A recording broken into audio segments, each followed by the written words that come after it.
3 months ago, the 1st Air Cavalry Division shipped out from Charleston, South Carolina. Young men trained in a new concept of war. Proud, sure of themselves, but still to be tested in battle. They were destined for the high country of central Vietnam. Last week, some of them came home. Their lives were the price of victory in the Battle of Ia Drang Valley.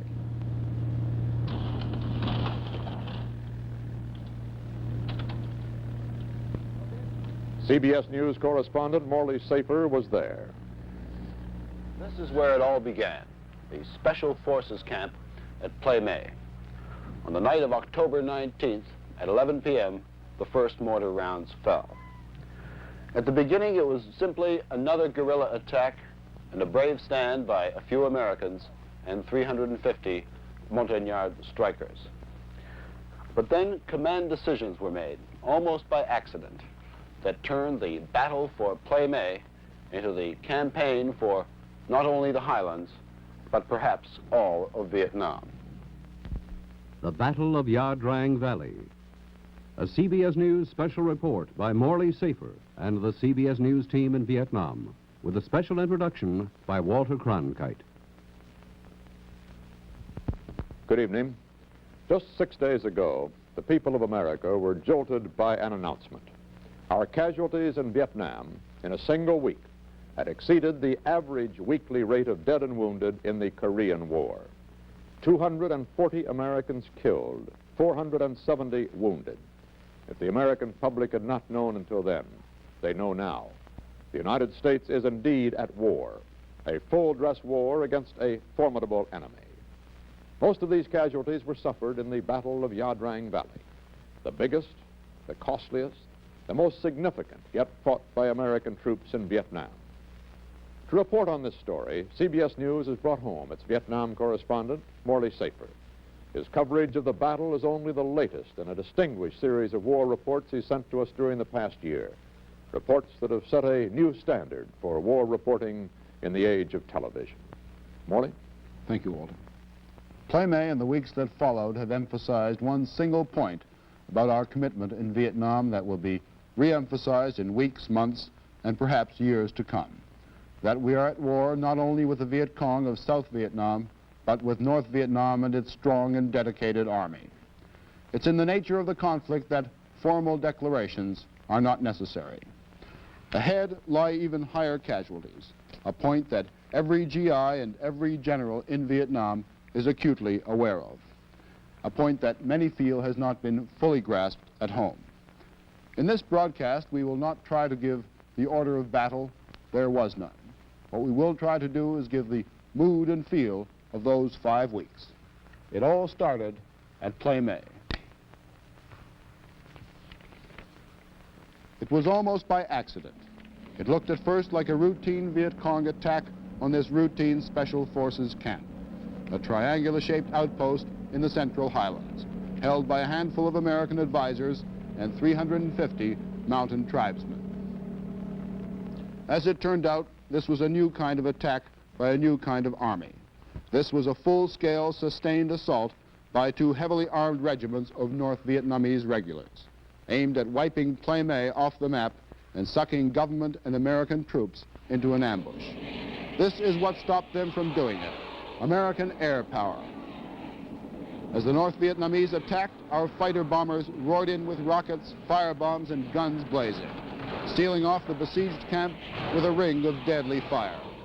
It was the heaviest concentration of tactical air power ever unleashed in the Vietnam War. Nearly 10 bombing missions an hour round the clock. And still they came. The communists determined that Plei Me must fall. The United States determined it would not. Despite mounting losses, the North Vietnamese troops continued to storm the camp perimeter. "We were shooting them right off the wire," said one pilot. They were everywhere, like ants. For the camp defenders, there was no let-up. Day and night for 7 days, they were pounded by heavy mortar fire and raked by machine guns. Some were wounded by shrapnel from our own bombs exploding just yards away. There was no sleep, no rest, no water. Helicopters were hit as they tried to land with supplies and get the wounded out. 2 helicopters and 4 other planes were downed by heavy anti-air. The enemy, it had been a costly lesson. At least 500 of their crack infantrymen killed. Hundreds of others put out of action. Allied casualties were light, but Plei Me had its lessons for us too. One of the American advisors at the camp was Major Charles Beckwith of Atlanta, Georgia. What kind of fighters are the Viet Cong that you met here? I would give anything to have 200 of them under my command. They're the finest soldiers I've ever seen. The Viet Cong? That's right. They are dedicated, and they're good soldiers. They're the best I've ever seen. What about the resistance your own men put up, the Americans here and your troops? The U.S. is here, as far as I'm concerned, did an outstanding job. Of course, in my opinion, they're a hell of a lot better than the VC, and that's the only reason we survived. I do not want to make any comment regarding the Vietnamese that were here in the camp. For the defenders of Plei Me, the battle was over. But for the men of the U.S. 1st Air Cavalry Division, it was just beginning. Plei Me was the jumping-off point for a new kind of operation against a new kind of enemy. The original mission of the cavalry was to secure the immediate area around Plei Me. In the first few days of search and destroy operations, they met only light resistance, sniper fire.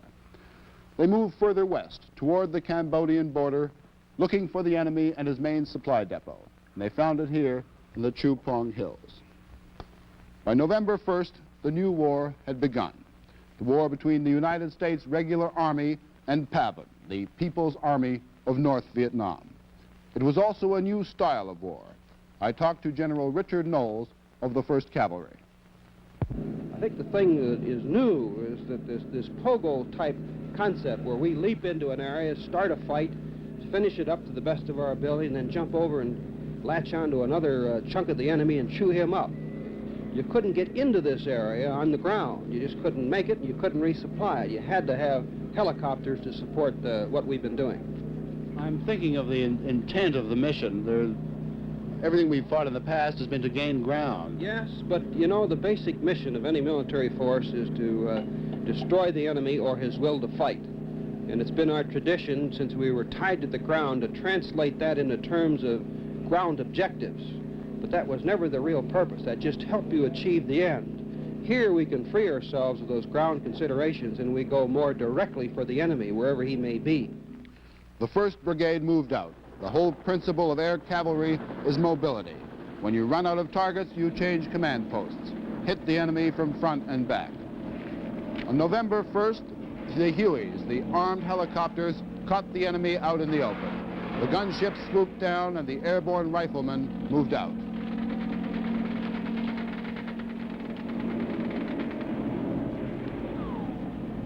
The tactic is simple. Find them, fix them, and kill them. The first battle, 50 North Vietnamese dead, 21 prisoners, friendly casualties nil. In air assault, the LZ is the thing, a landing zone. Up in the Highlands, a landing zone is any patch of ground big enough to land a helicopter. And if there isn't a handy one, then you make one.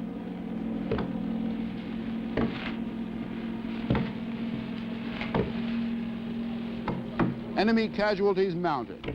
300 dead, 115 prisoners. Friendly casualties described as light. Our weapon was mobility. Mobile command posts. Hard ammo 16 left hash. We did have some moon, and without anything to go by, we almost landed on a couple of casualties. They were fairly close. They managed to get them aboard. We were receiving a lot of automatic weapons fire, and 2 people I carried in there to help evacuated the aircraft right away and started returning the fire. And there was a lot of fire around there. That's all I know. I was scared, and so was the rest of my crew. By dawn of the 15th, it was clear that the enemy had been hurt. Tried to look around for trees. There was elephant grass out there about 3 foot high. And to look over that, snipers could pick you up real easily and let you have it.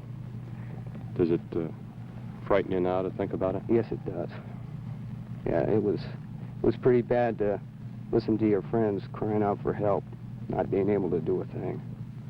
We just couldn't do anything. We were all pinned down. And,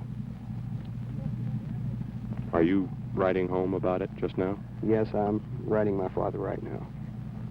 What are you saying? Well, I'm just trying to give him the facts of what happened. Not much else can do. It's over with. Guess you got to forget it now.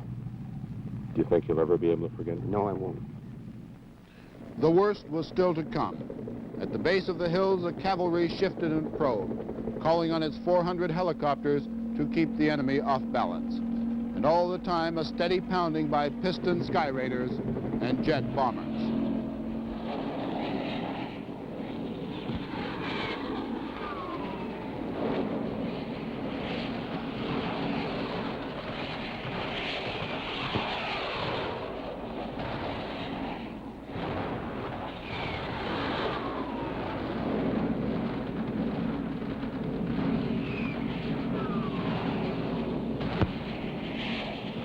But at darkness, the communist regulars struck. It was decided to pull back, not to retreat, but to make room for planes of the Strategic Air Command.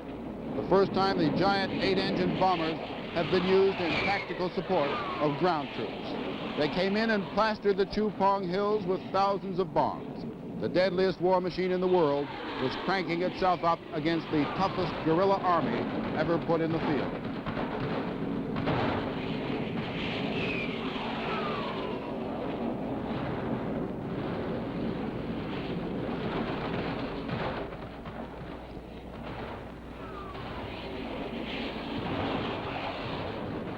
As the bombers came in, the sky troopers were selecting new landing zones in the rear, looking for open spaces in the vast carpet of woodland that covers the hills and valleys of central Vietnam.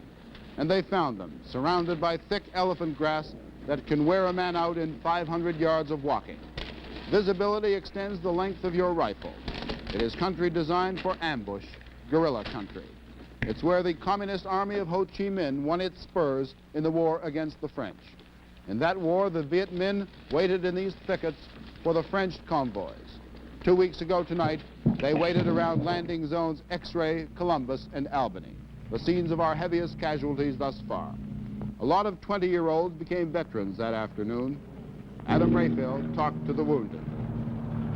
Took kids, so they're still bringing them in. They were just all over the trees. They let part of our battalion get through, and then we were bringing up the rear and really let us have it. Oh, we was en route down to LZ, and they surprised us. They must have had some F4s on the trees or something, because we couldn't see them. There were a lot of snipers in the area too. They just kept dropping us for one right after another.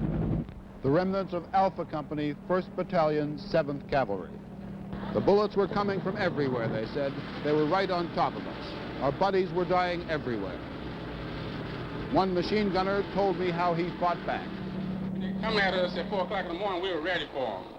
So in one machine gun hole, we had 3 laws, 3,000 rounds of ammo, and 3 M16 guns, and one machine gun, and about 30 hand grenades. What'd you do with this thing here?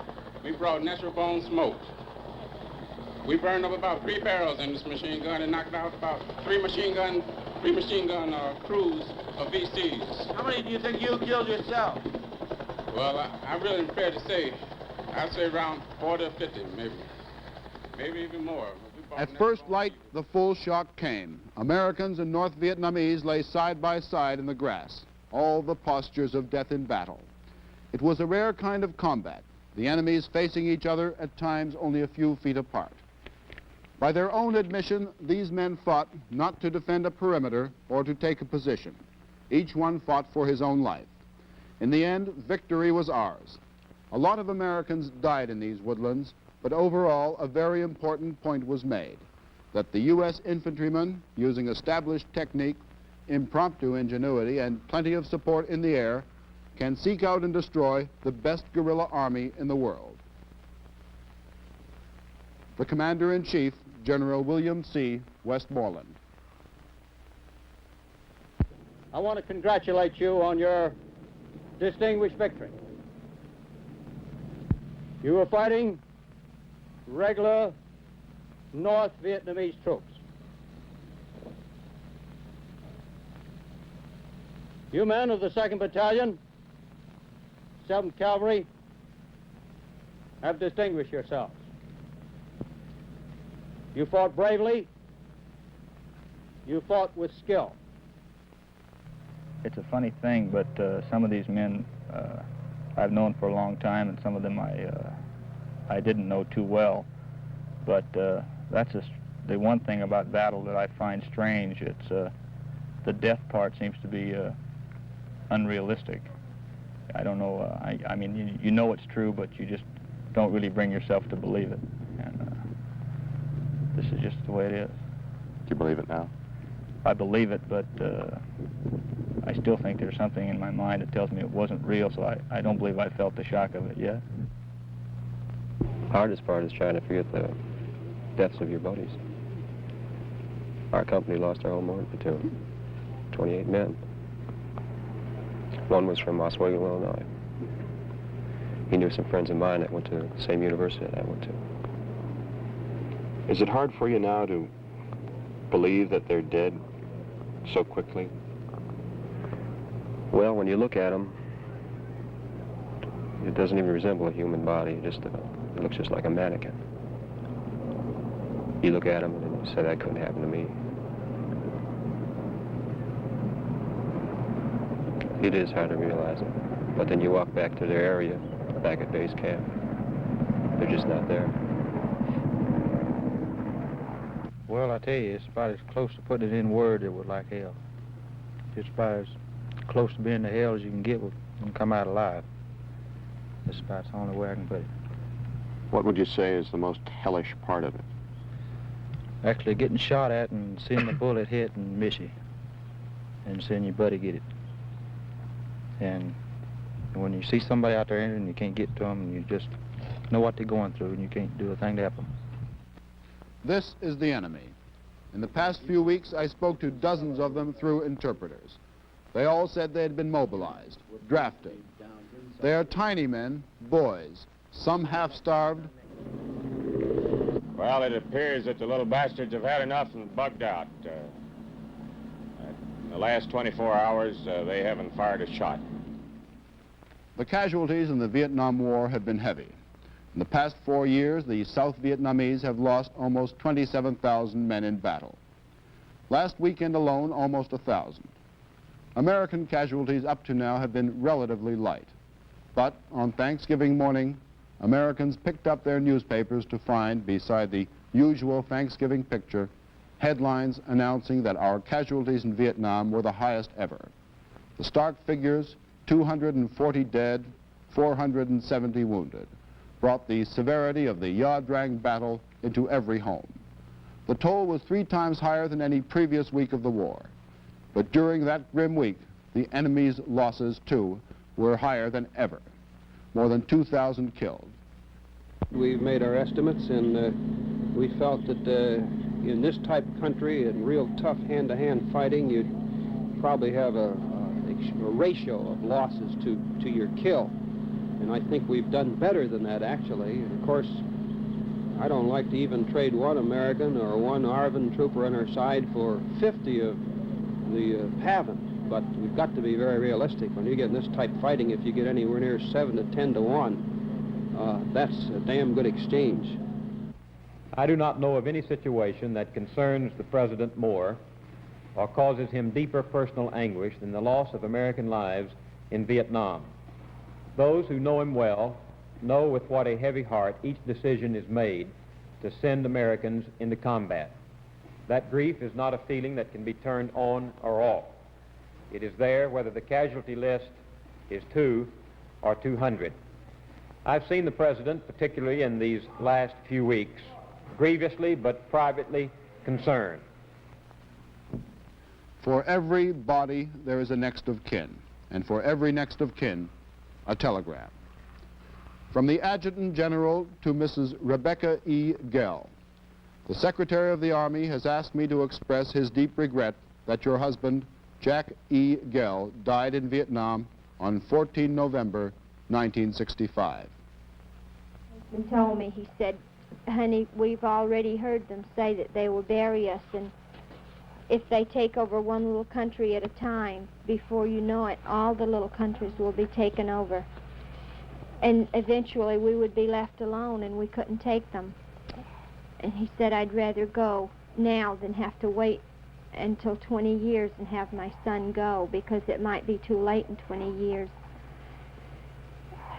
And he told me before he left, he told me to sit down, and he started talking serious, and I started to cry, and he said, don't cry, because you've got to know this.